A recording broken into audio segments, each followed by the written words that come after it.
Good afternoon, friends. It is in a time like this that Alistair and I consider it imperative to reach out to the members of our congregation and to the friends of St. Columba's, to issue something of a statement about the state of our country, where we're headed, and some of the crisis that we face at this present moment.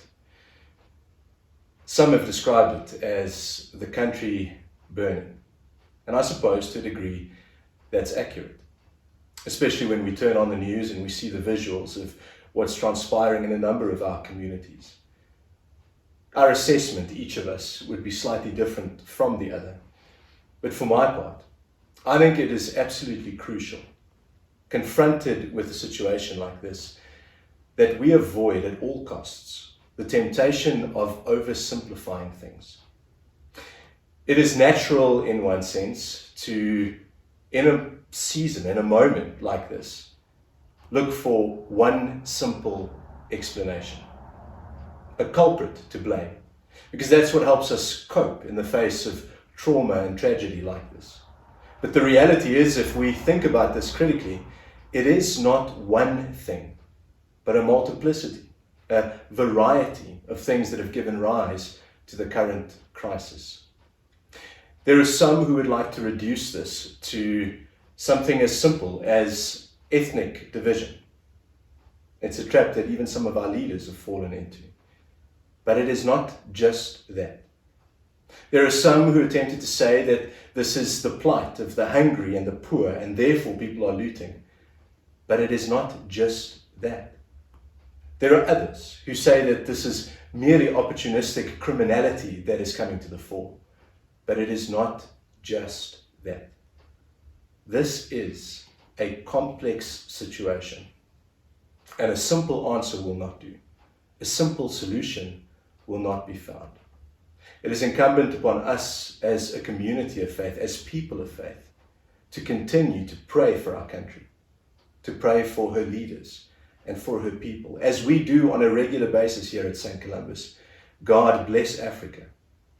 Guard her children, guide her leaders, and give her peace.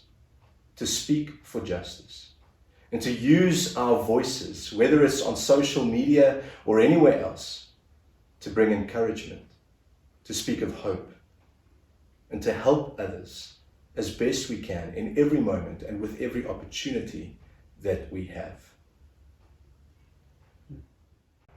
In trying to make sense of the absolute chaos that surrounds a number of different parts of our country and that we're bombarded with in the media, both Jaco and I are keenly aware that words seem altogether inadequate. It's difficult to articulate and give expression to a situation that is so complex and so layered, and that continues to evolve hour by hour.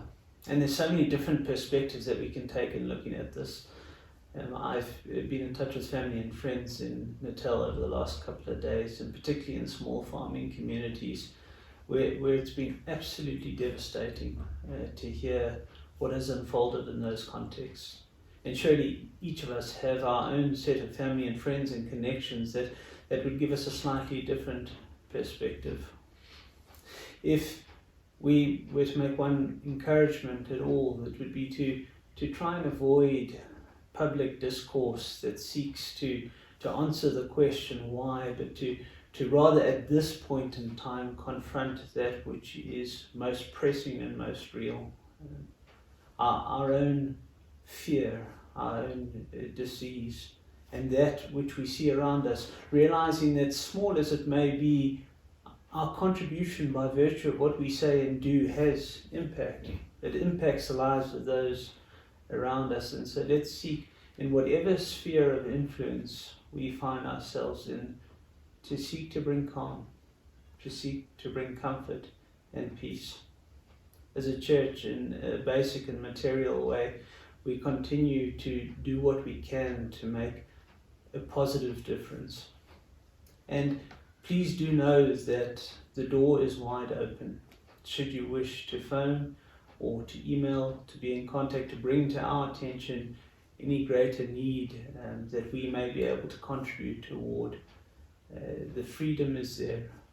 We seek to walk this journey together.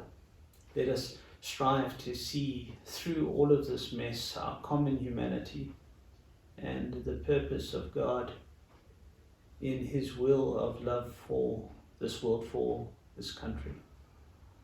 We join together in continuing to pray and to work toward peace.